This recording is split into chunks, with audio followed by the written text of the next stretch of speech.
জামাতে ইসলামকে ইসলামী দল বলা বা না বলা এরকম ফতোয়া দিতে আমি অভ্যস্ত নই, আর এরকম ফতোয়াকে দেওয়া উচিত নয়, কারণ যেহেতু একাডেমিক আলোচনা, এটা কোনো ওয়াজের মাহফিল নয়, জন্য ফতোয়া কম দেওয়া ভালো। কিন্তু জামাতে ইসলাম তারা যে রাজনৈতিক বয়ান আমাদের সামনে হাজির করেছেন, যেটা তাদের স্লোগানের মধ্যে পাওয়া যায় যে আল্লাহর আইন, শতলোকের শাসন এবং দাঁড়িপাল্লে ভোট, এটা এটা এটা তিনটেই পাওয়া যায়, তাই না? তো আল্লাহর আইন এর মনসুর একটু টাচ দিয়েছেন। দেখেন, এই কথাগুলো শুনতে অনেক সুন্দর লাগে যে আল্লাহর আইন চাই। আল্লাহর আইনকে বাস্তবায়ন করবে ফেরেশতা করবে? মানুষ তো করতে হবে।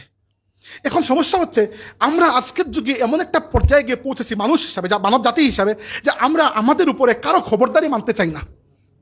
সমস্যা, আমার যেটা ভয় সেটা হচ্ছে যে দেখা যাবে কোনো ইসলামী পৃথিবীর কোনো জায়গায় ইসলামী একটা জাগরণ হলো, ইসলামী খেলাফত বা ইসলামী শাসনতন্ত্র বা কিছু একটা নামে কেউ একজন এসে গেলেন, ধরেন ইরানে।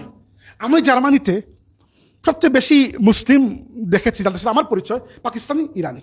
পাকিস্তানি ধরেন 20 জনের মতো আমার পরিচয় আছে। কেউ একটা মানুষ নাস্তিক নয়, সবাই আস্তিক। হ্যাঁ, কেউ নামাজ কম পড়ে, বাট আল্লাহতে বিশ্বাস করে, ইসলামী আকিদাকে ধারণ করে, ইত্যাদি ইত্যাদি সবগুলো তার মধ্যে আছে।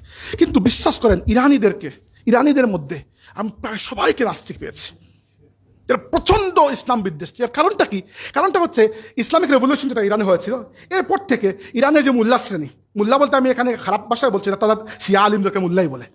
ইসলামের শিয়াদের যে মোল্লা শ্রেণী, এরা একটা থিওক্রেসি, একটা যে রাজনৈতিক বন্দোবস্ত তৈরি করেছেন, এর বিরোধিতা করতে গিয়ে মানুষ শেষ পর্যন্ত ইসলামের বিরোধী হয়ে উঠেছে। ধরেন, আওয়ামী লীগের বিরোধিতা যারা অনেকেই করেছেন গত জুলাই আন্দোলনের সময়, অনেকেই মুক্তিযুদ্ধের চেতনার উপর বিরক্ত হয়ে নিজেদেরকে রাজাকার বলে দিয়েছেন। তো তারা রাজাকার নয়, কারণ কি? আওয়ামী লীগের উপর এত বিরক্ত ছিলেন তারা, চিন্তা করেছেন যে আওয়ামী লীগের মূল আদর্শ যদি মুক্তিযুদ্ধ হয়, বাবা এই মুক্তিযুদ্ধ থেকে আমাদের জান ছড়াইতে হবে। তো মানুষ কি করে, ওই ইসলামের নামে যখন এইরকম কোনো শক্তি আসে যার উপর মানুষ সিরিয়াসলি বিরক্ত হয় পরবর্তীতে। ধরেন, ইরানে কোনো ইসলামিক সেই অর্থে রেভলিউশন হয় নাই। ইরানে একটাই জিনিস হয়েছে, তা বাংলাদেশে হয়েছে। ইরানের সব মানুষ একসাথে মিশেছে, ডান বাম মধ্য এই সেই, সবাই বলেছে মোহাম্মদ রেজা শাহ পেহলভিকে ক্ষমতা থেকে সরতে হবে, এইটাই আমাদের কাজ, আর কোনো কাজ নেই, মূল এইটাই। বাংলাদেশে যেরকম সবাই বলছে শেখ হাসিনাকে সরতে হবে, কাহিনী এইটাই। তো এইভাবে মোহাম্মদ রেজা শাহ পেহলভিকে সরতে হবে। মোহাম্মদ রেজা শাহ পেহলভি যখন সরে গেল, তখন এই আন্দোলনকে কেস করবে কারা, নেতৃত্ব দেবে কারা? কোনো দল এত শক্তিশালী ছিল না। সে শক্তিশালী ছিল শিয়াদের যে ধর্মীয় যে যারা গোষ্ঠী, এরা।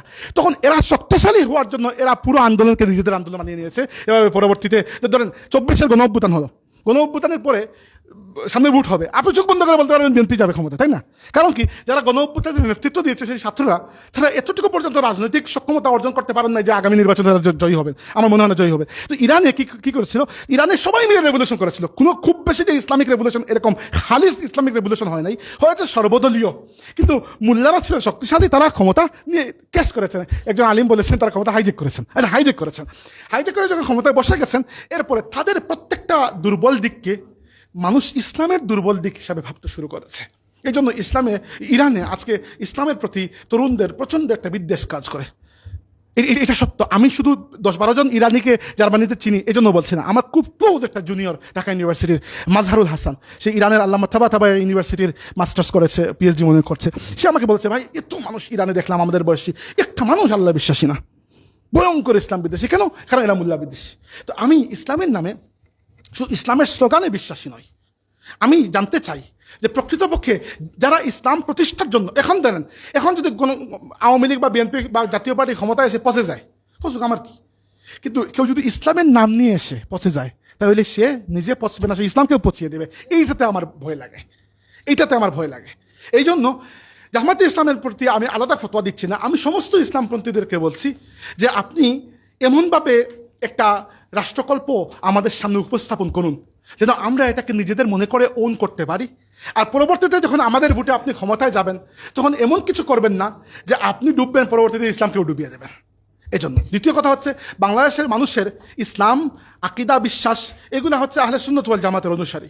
অতএব এখানে এটা খুবই জরুরি একটা বিষয় হচ্ছে, বাংলাদেশে যারা ইসলামী রাজনীতি করবেন, আহলে সুন্নাত ওয়াল জামাতের আকিদা আদর্শের দিকে মনোযোগী হতে হবে।